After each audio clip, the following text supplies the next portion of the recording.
तो आईवीएफ के अंदर प्रेगनेंसी के गारंटी की बहुत सारे लोगों का ये मानना होता है कि आईवीएफ एक गारंटीड प्रोसीजर है। तो ये आपको समझना है कि आईवीएफ के अंदर एक सक्सेस रेट होता है जिसको हम लोग सफलता दर कहते हैं। और आज के मॉडर्न आईवीएफ में अगर फीमेल की एज 35 के नीचे है और बाकी के पैरामीटर्स यानी कि सीमन और फीमेल के एग की क्वालिटी, फीमेल की लाइनिंग, सब चीज़ें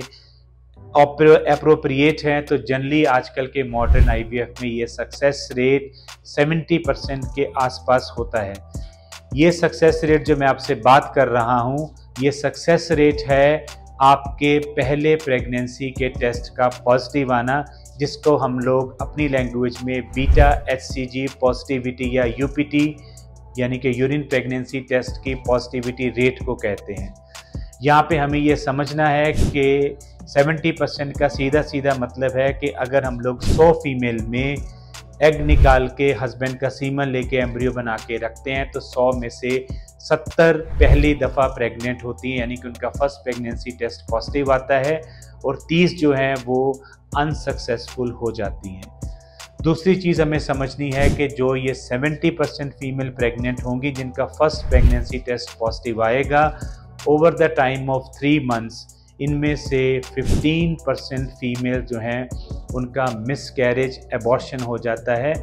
जो किसी भी मेडिसिन से रोका नहीं जा सकता है। और ये कॉमन है, ये नेचुरल है, और इसको किसी भी डॉक्टर के लिए इसको रोकना पॉसिबल नहीं होता है। और जनरली इसकी दर 15% होती है, जो फीमेल की एज या बाकी के फैक्टर्स बढ़ने के साथ बढ़ सकती है। और इनमें से किसी 1 से 2% फीमेल के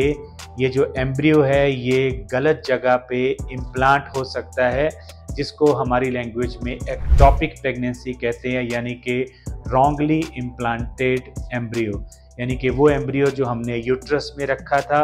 वो बहकर ट्यूब के अंदर या ट्यूब के आसपास कहीं पे गलत जगह पे जुड़ गया है। और क्योंकि ये जुड़ना डेंजरस होता है तो ऐसी प्रेगनेंसीज को हम लोगों को आइडेंटिफाई करके उसको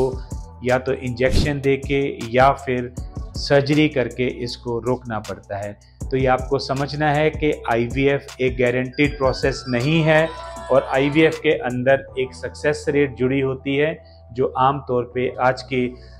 मॉडर्न एरा में 70% के आसपास रहती है।